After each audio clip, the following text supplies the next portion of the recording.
Hello, it's Don. We're back on Project Panga.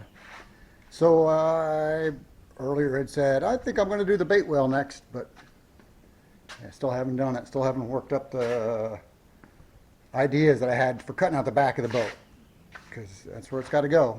It's going to go in the back. It's going to be cut out.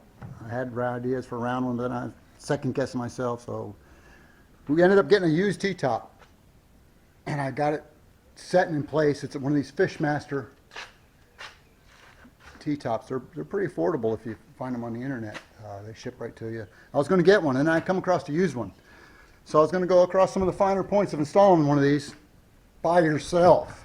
It's a real chore by yourself, but you got to do what you got to do. Anyways, so what I've done, I know where I wanted it in the boat, and I've lined it up on the console in the exact same spot on the two rear corners. Measured the distance between the two pipes, right to left, brought it up, measured the distance again. This is just sitting here right now. It's just sitting on, there's clamshells. They bolt on top of these, and that's what holds it in place. You can see my little marks. I got everything marked and centered.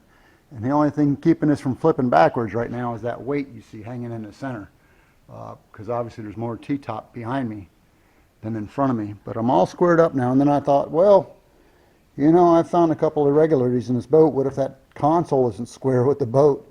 So I measured that all out, and front to back, it's perfect. Actually, left to right, it's a 1/4 of an inch off, but I don't think anybody's ever going to see that.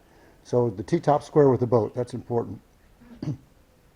But before you cut holes, before you bolt one of these down in the boat, you got to really make sure you got all your ducks in a line.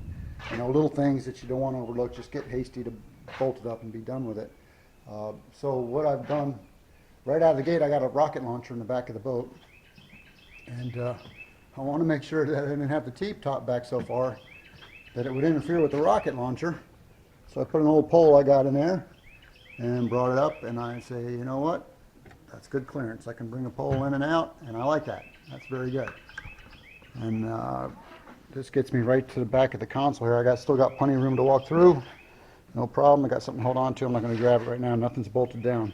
The clincher was in this one. I used this Yeti cooler for a seat for the passenger. I got a cushion that fits on it.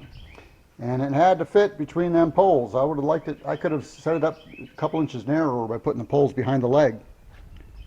But that wasn't going to work out. I have to have the room to open and close the cooler, so this is where it's going to be. So these tops are pretty neat. I guess if you got a new one, it's all just in pieces. You bolt them all together. Here's all the bolts. It's just all in halves everywhere. Being as I got this used, I took all of them out, cleaned the threads, put never sees back on them, put it back together, and they were a little crusty. Anything that's been in salt water is crusty. The sides, the same thing. And I guess you can fold them down if you want, but these are all just bolted together. On the side plates, I cleaned all them out, put that back together with never sees. That's all good now. So all I got to do now, everything's centered. I got my clamshell pieces, the caps I'll put on there, and then I'll tighten all that up after I confirm everything's just perfect. I've already marked the floor to drill the holes in the bottom and mount it down. The top canvas, I've taken it off and scrubbed it, cleaned it up. I got some waterproofer coming to seal that. But that's it. Once it's all bolted down, then I got some standoffs, and we'll get them in the console. I can't imagine not having one of these without standoffs. When I looked it up on the internet, they're actually an accessory. You have to buy them separate, which like I said, I just can't fathom not having them. You know, with this thing bolted down, I don't care what, it's probably going to be wobbly a little bit. So once you get your standoffs bolted in, this thing will be good and solid. I actually saw them on the internet for 1,500 bucks, shipped with shipping. I thought that was a pretty good deal. I was going to get it, but I got this one instead because it was a better deal. It was used, and I saved some money. And as much as I'm doing in this boat, that's what I'm trying to do, save a little money. So anyways, I'll have this all bolted down and the canvas top strung up on it today. Everything cleaned up, standoffs installed. We should be good and solid. And then I guess we'll see where we go from there. Maybe the bait well. I got a GPS coming. Got to have a GPS. Can't go offshore without it. Not a lot of console room. I got to figure out what I'm going to do there. But you know, I find if you don't get in a hurry, you just think about things that'll keep you out of trouble. Get them done one at a time. think about it. Just like the live well back there, you know, I got to cut out a piece of the boat, so I'm going to think about that for a while before I actually cut it out, because once you do it, it's done. Okay, that's it. That's the update today. That's installing a Fishmaster T-Top.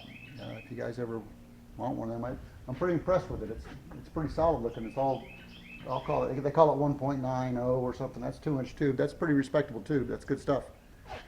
So I don't know. From what I can see, don't be scared. We'll see what it's like when it's all bolted together. Have a great day.